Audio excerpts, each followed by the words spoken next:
Bowar with Colorado MMA News. I'm here today with Collin Anglin. He's a professional MMA fighter representing Factory X here in Denver. After compiling a pro record of 7-1, he will have the opportunity for a UFC contract when he faces Muhammad Naimov on Dana White's Contender Series on Tuesday, September 15th. So Collin, how have you been, and how are you feeling about your upcoming fight? I've been great.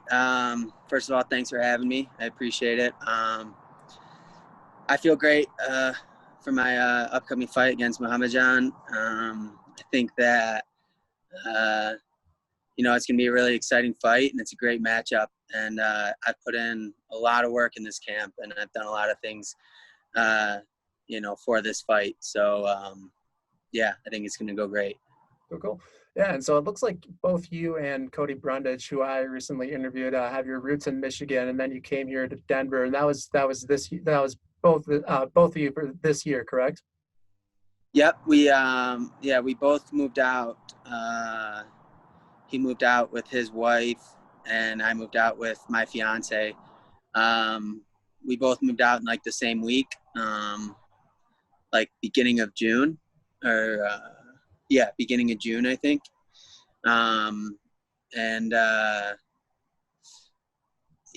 We came here just to get some work in for a week and get some good training in. And then, that turned into, okay, I think we should move here. And then a week later we were here for good. So Nice. And so how far back do you guys go? Cody and I? Yeah. Let's see.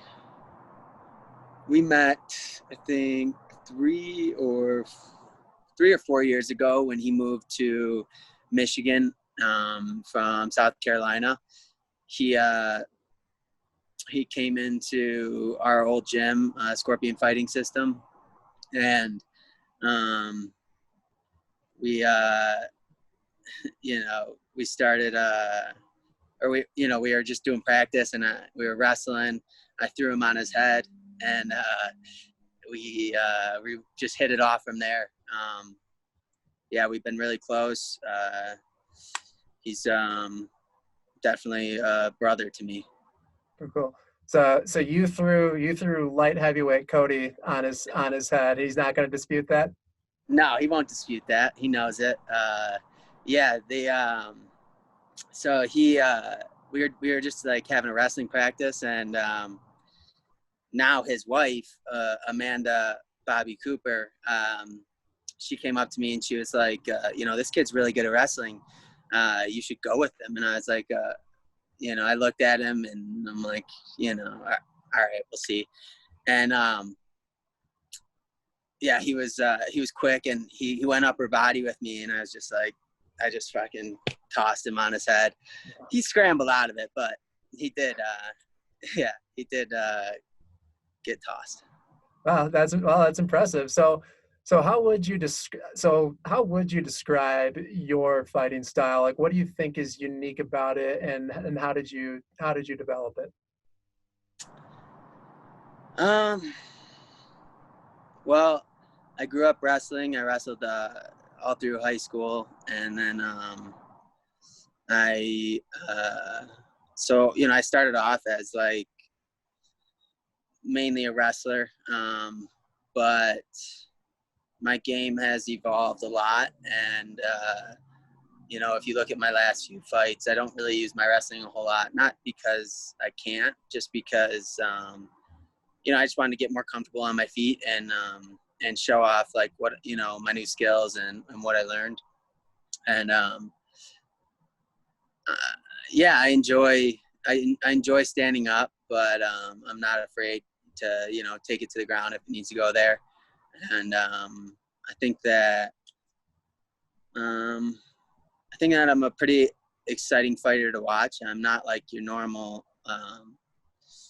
just like tight, like boxing stance fighter. I'm kind of unorthodox in a way where I'll hit you from anywhere and any angle. Yeah, and I noticed watching some of your fights, or at least your highlights. You have a you have a really strong left hook that you use a lot. Is it safe to say that that's like that's one of your favorite strikes to go to?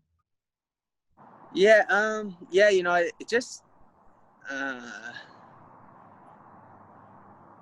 it's definitely a go-to strike. It's not my favorite, but for some reason, it lands a lot and hurts people. So yeah, I mean, I appreciate you thinking that, but yeah, it's not my favorite. It's just I guess I'm just pretty good at it. Yeah, cool. Yeah, and so then since switching camps to coming to Denver and switching camps, where do you feel that you have improved the most?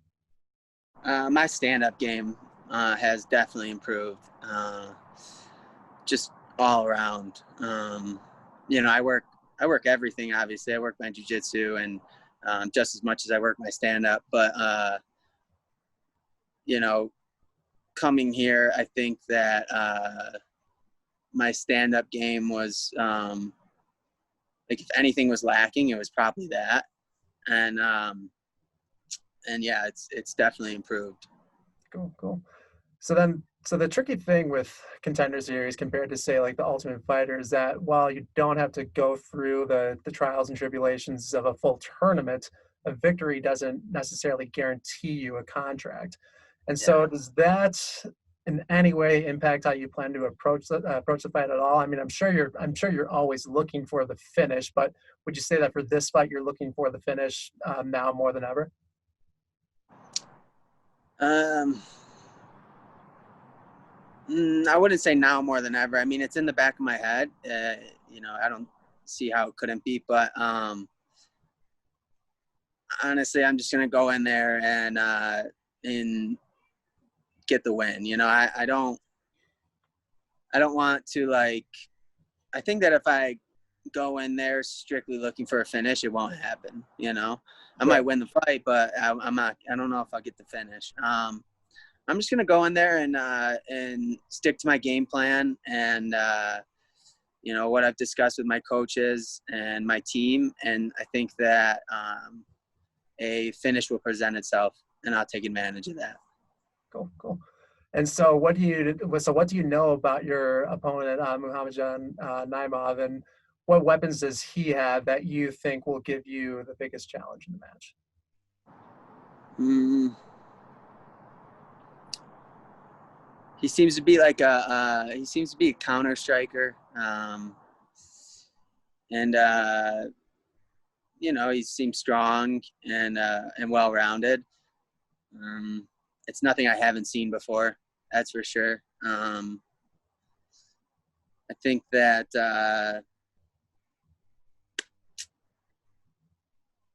yeah, I just think that he's a well-rounded fighter and he's a strong guy. He's a tough dude. Thanks so much for joining us, man. And you can find him on Facebook, Twitter, and Instagram. And if you enjoyed this interview, please do give us a follow as well. You can subscribe to us on YouTube, and we are on Instagram and Facebook as well. Collin, again, thank you so much. Wish you the best of luck on next week, Tuesday. Go get him. Hey, thank you so much. I really appreciate you. Thanks for having me.